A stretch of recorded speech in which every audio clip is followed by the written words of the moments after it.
Okay, so we're here and we have got the Canopy.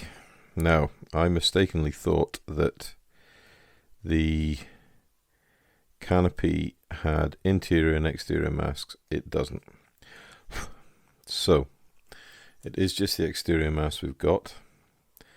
Canopies, you can see there, it's, let me zoom in, show you, it's actually quite good.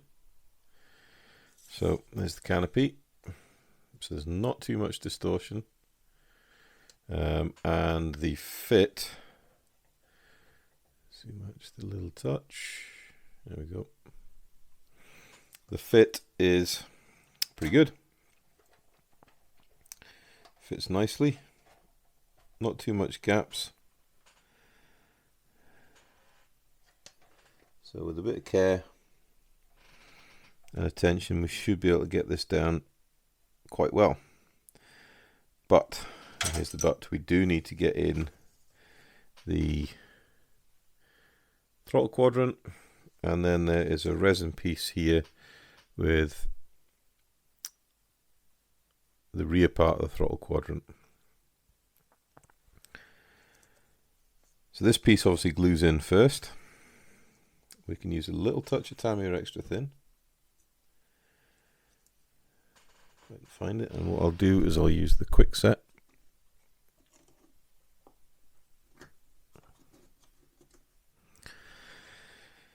And this is where we need to be very careful. Now there is a considerable piece of the canopy that's going to be painted over, but we really do need to watch how we glue. There's one false move and we've ruined this canopy. I do have a spare, but it's from a second-hand kit, so it isn't as clean and as sharp as this particular canopy is. So with the glue, all we want to do is touch and flow and let the capillary action do its job, and then we just need to give it a gentle push to make sure it's seated against the canopy, and because it's clear we can actually turn it over and check to see that it is fully glued. So there you go, you can see that's been glued nicely to the, well, basically the roof of the canopy. Right, the second piece, I'll use tweezers and you might actually stand a chance of seeing it. Second piece just fits on the back of there like that. Again, we'll need to use glue to attach it, but this time we'll need to use a drop of super glue, and this is where we need to be very careful. Now, super glue does fog, but if we don't use kicker, we just let it dry naturally, the chances of it fogging is a lot less. Super glue does tend to dry clear, but we don't want to take too much chances with it. Now, so long as we leave the canopy off and leave it on the desk like this so it can vent, then it shouldn't fog. And if it does fog, once the super glue is fully dry, we can actually go in with some IPA alcohol or X20A thinners with a cotton bud or a Q-tip and basically wash away the fogging. Right, so I've just put a reasonable amount of glue on there with my applicator. I say a reasonable amount, just a thin strip in the middle. Don't know if you can see that shining on the light, the wet glue. Yep, see the wet glue shining on the light. So it is just a strip in the middle. With great care, position it, hold the canopy, position it into the quadrant, and then set it down. And only when you're happy with its position do you want to press down to get the glue to bite.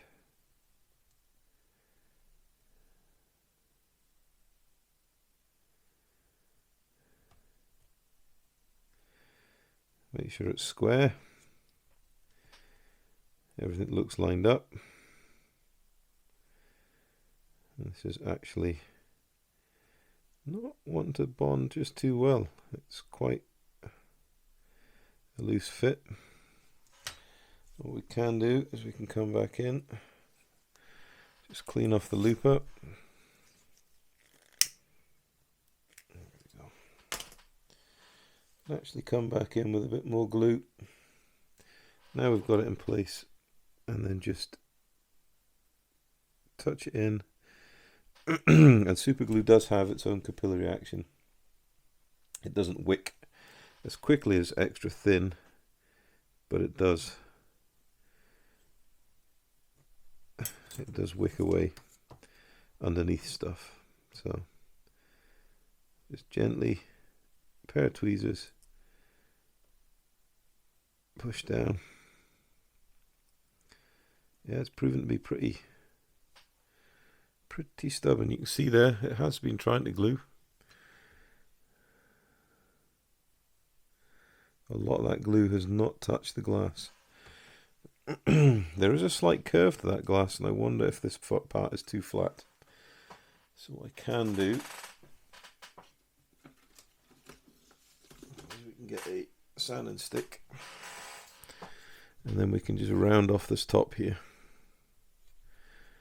Gently round the corners off. I'll do it off camera. Just round the edges off to try and give a bit more surface area that can attach itself to the windscreen.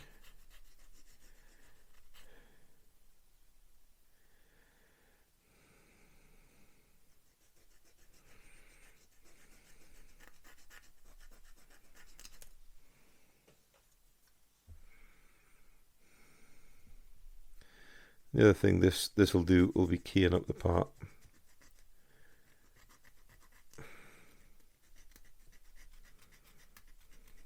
Right. Test fit.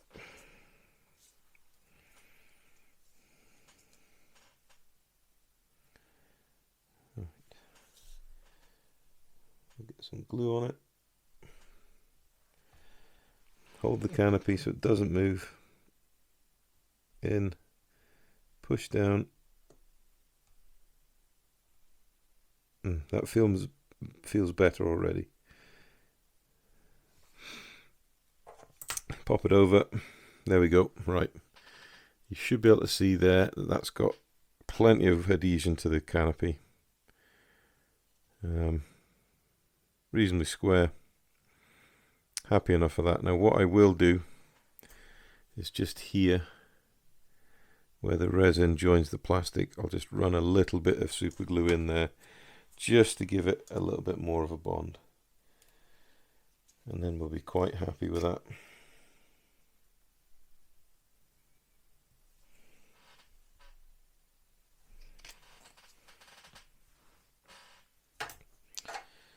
Now we can brush paint this because it's all going to be black. So we'll use our Revell aqua color, and then we can do a little bit of highlighting. So we'll just touch and flow in there, and that will help join those two parts together.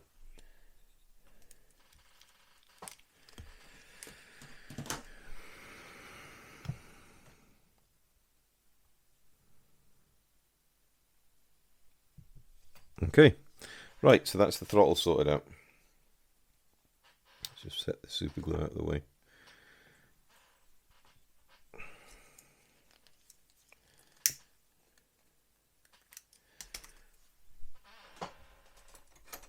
Now, the next thing to think about as well is we've got this radar antenna that needs to go on the front of the cockpit. So if we trial fit this,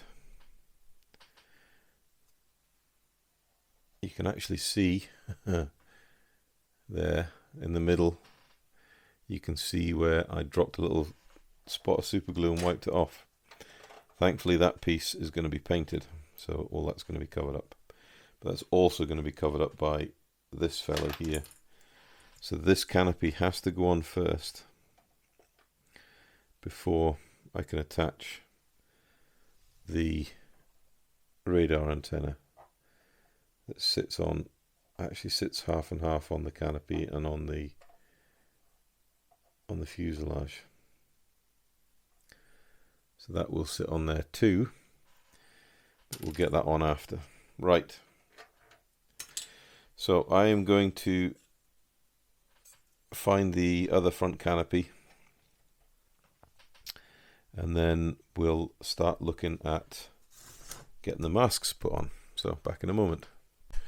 Welcome back, and progress has happened. So we left off on the last bit, and I needed to get the masking of the front canopy, the front, well, would be normally a gun position canopy, but is actually an observer's canopy, bomb aimer's observer's canopy. And then we've got the rear blisters masked up and the slide-in portions of the windows masked up. These will fit in it when I unmask it, so we're okay. And then I've got the canopies and the two rear canopies attached. So we've really pushed ahead quite nicely. Now, in all honesty, those of you that are observant will notice there's a little bit of filler in the back here. And this is because I had a little bit of an accident with this bird. I was taking it through the house to show my good lady wife, and walking back through the house, misjudged the width of the wings, caught the door frame, knocked it out my hand, and the only thing that broke was this piece of the back here. So a testament to the strength of the kit, but a heartbreaking moment for me because all that hard work nearly went down the Swanee. But here we are. We're at the point now we can actually think about getting some paint on this, which is really, really good. So moving on, what colors are we going to paint it? Right.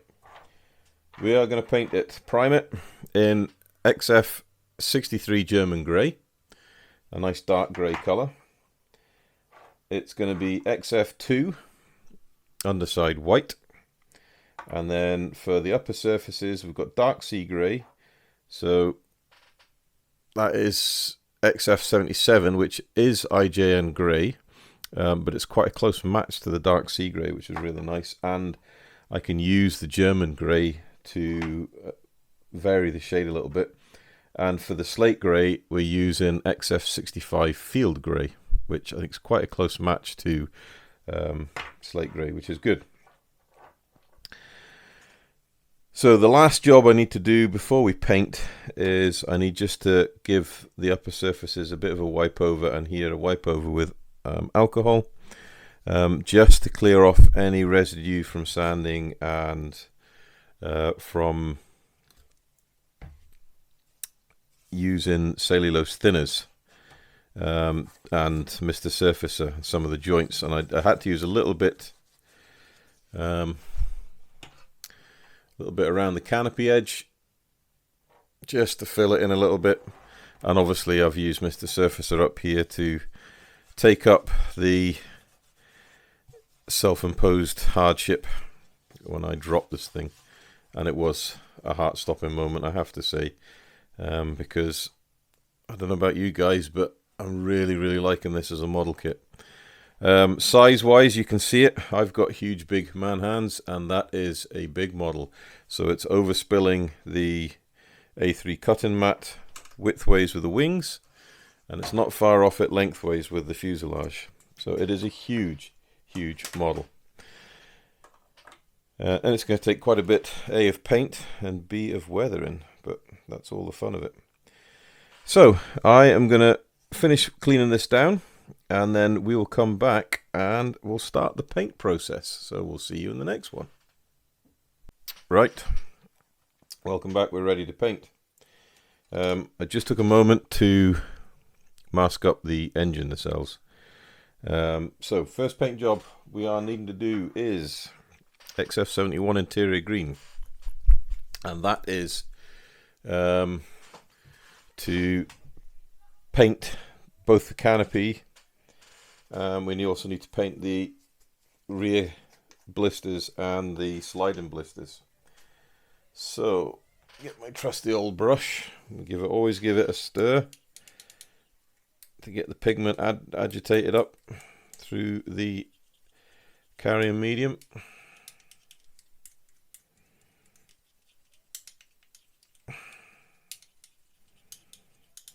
Always stir your paint.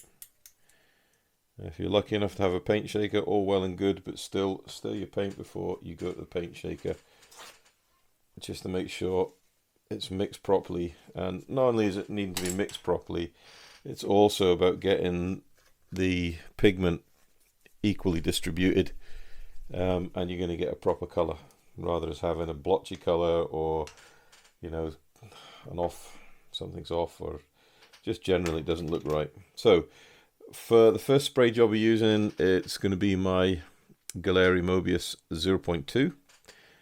You could use 0.2, 0.3. This just happens to be the first one I have grabbed. So the paint is already pre-thinned in the bottle, and it's probably about 50-50. Good old Tamiya mix. Right. So let's spray this first. I'm going to pop a glove on, otherwise I'm going to end up with green hands. So a good old disposable nitrile glove. Right, and there we go, there's the first canopy. So a little dusty coat to start with, coming in from all angles. Slightly heavier coat.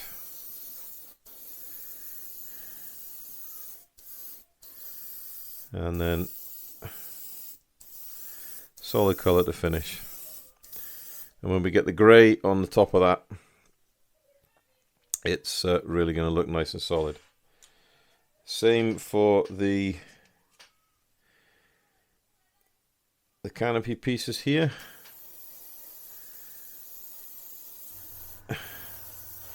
Dusty coat to start with. Try and spray 90 degrees to the mask, so if there is any slight lift, you'll avoid bleed through. Now you want a good solid colour on this, because this will not be getting backed with anything. So if it's not a thick colour coat, it will end up looking slightly translucent, and we don't want that. So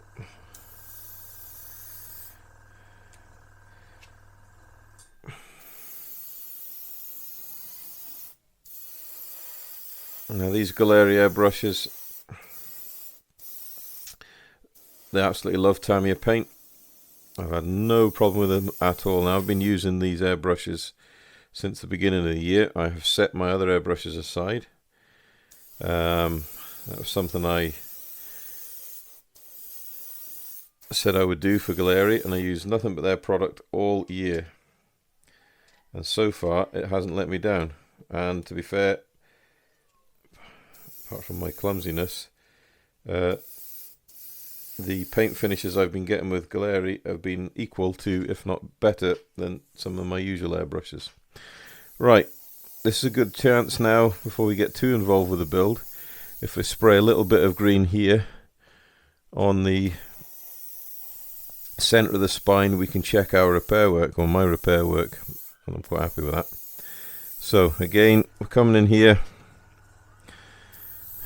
getting in all angles.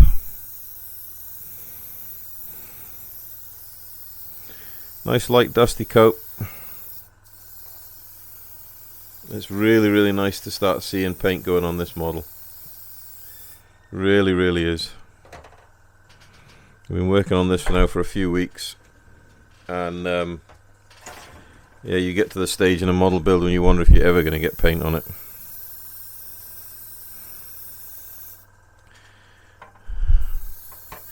And the one thing I have to remember to tell myself is that this is not going to be the easiest of paint jobs to do, purely because of the construction of the aircraft with this overhead wing, and there's naturally going to be difficult areas to overcome. However, overcoming those difficulties easily outweighs the difficulties of putting this together after you've painted it, in that the repair work I've had to do with Mr. Surfacer on the struts would have really damaged the paint finish if you painted it first. I've seen other people manage to paint it first and put it together. Kudos to them. I don't know how they did it, but I chose to fight on with one great big lump of an aircraft. Luckily, there's lots of places to pick it up at, so it's all doable. Now, I've also got a new camera stand, which has given me an awful lot more working room, so hopefully you guys will appreciate the better picture and the better camera angles and not knocking the camera as much as I was before. We'll see how we get on. But it's a little bit higher up and it's more overhead view, so you should be able to see more of what I'm doing. Right, there we go. There's our first bit of paint. May as well just finish it up, check these seams off. Just had to do a bit of repair work on the front of the nose. And Mr. Surfacer, just on the nose, you can see that nicely blended in. Go right down the underside here. No harm in checking your work.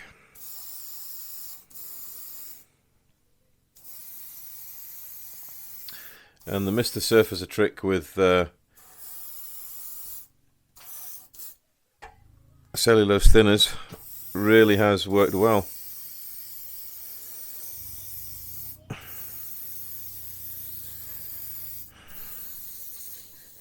Right, that's that paint finished. So I'm going to quickly clean down this airbrush and then we will get ready to prime. Be back shortly. Okay, we're back. So, priming time. Now, for priming, I am using my Galeri Swallowtail Barbatos Rex with the fan cap. So it's a 0.5mm needle, and then obviously the fan cap will do what it says in the tin. It'll fan the spray pattern out. Now, for the glazing that's not going to get anything else on it, what we can do now that we've got a layer of green down is we can actually spray a layer of the primer grey down, which is just Tamiya XF63 field grey or German grey, and that will help to light fast those canopies. And then we can paint another layer of interior green over them, although these may actually have the camouflage color over them, thinking about it. So, but this will help light fast them and make them, the interior green that is on them, a lot solider color. So you can see that there, you've got the interior green showing through under the German grey, which is fine. Right, and we'll just paint this canopy as well.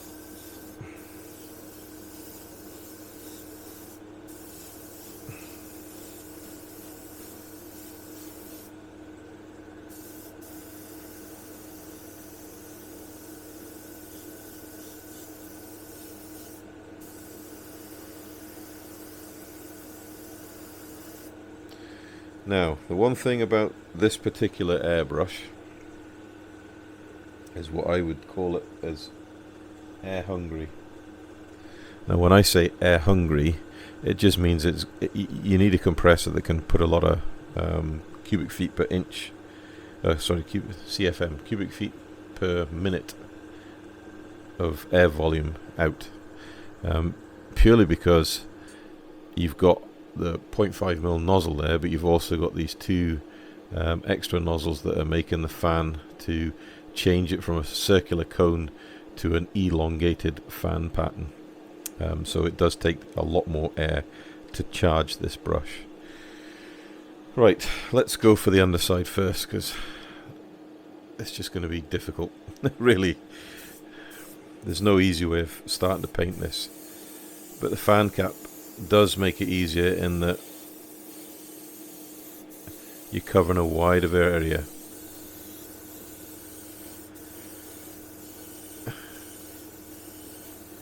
So you should just be able to see that there on the camera, how much you're covering in one go.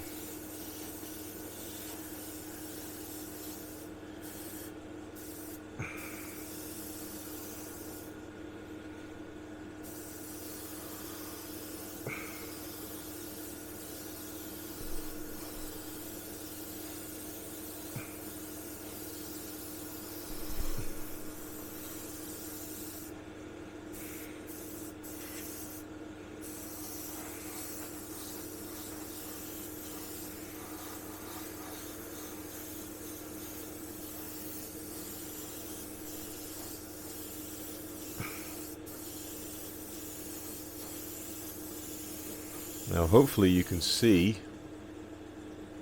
the riveting detail on this kit is absolutely beautiful.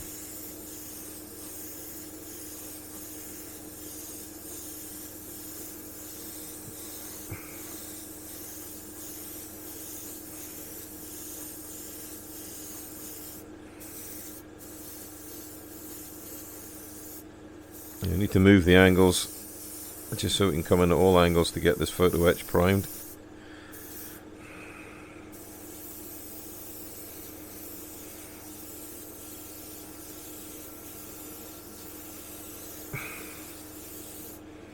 I think you can see that certainly the fan is allowing me to paint a very, very large area of aircraft very, very quickly, which is the reason why I actually bought this airbrush. You're getting beautiful atomization. The paint is going down superbly. Coverage is fantastic.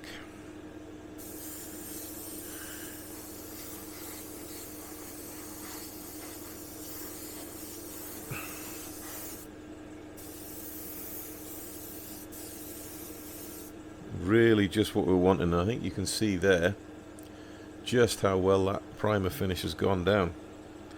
Right, I am going to carry on priming because I could film it, but all you're going to see is me laying down paint. But I think you can see there just how well the swallowtail from Galleri copes laying down large areas of paint. So let me get all of this primed and then we'll come back and start looking to put the first of the underside white colour down.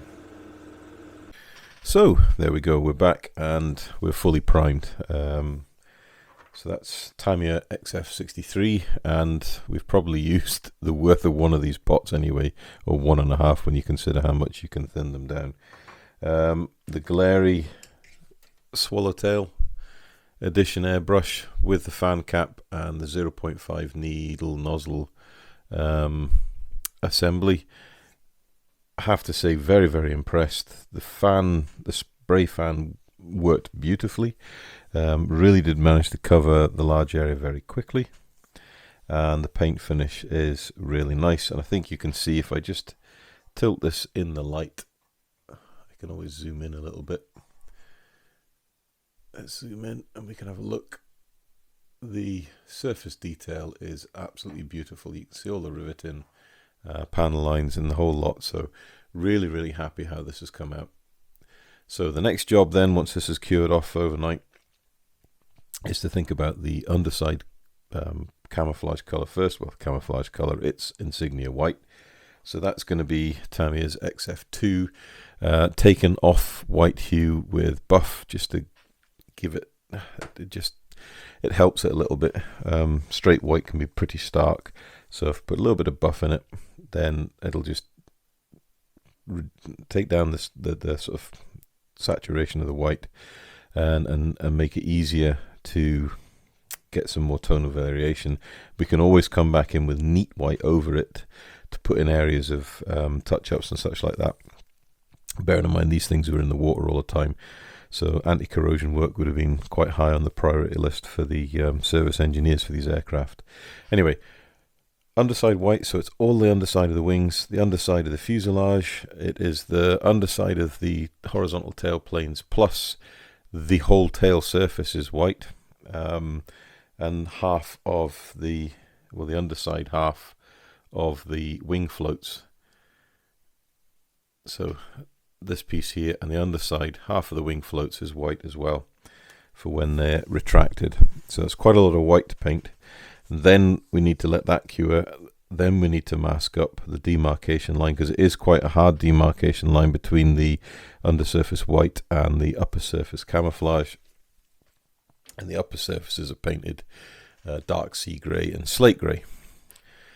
So for that we're using Tamiya XF77 and XF65. There is so much opportunity for weathering on this aircraft, it's unreal. I've got loads of reference photographs of these flying. I've got a really particularly good one that's been taken on a right bright day from above, and you can see all these areas of repairs on the linen, doped linen covered surfaces. So I think we're going to have an absolute blast weathering this aircraft. We've got such good pan line detail. We can use our post-it note technique to, paint individual panels. We can do oil staining, fuel staining, a whole lot. So it's going to be an absolute blast painting this in the camouflage colors, and the more we put on it, the more it's going to come to life. So I'm really looking forward to it.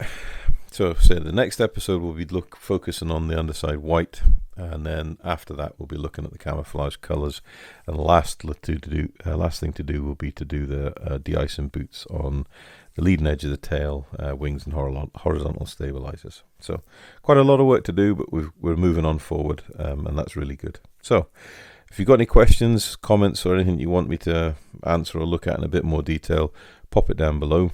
And until next time, guys, stay safe and happy modeling.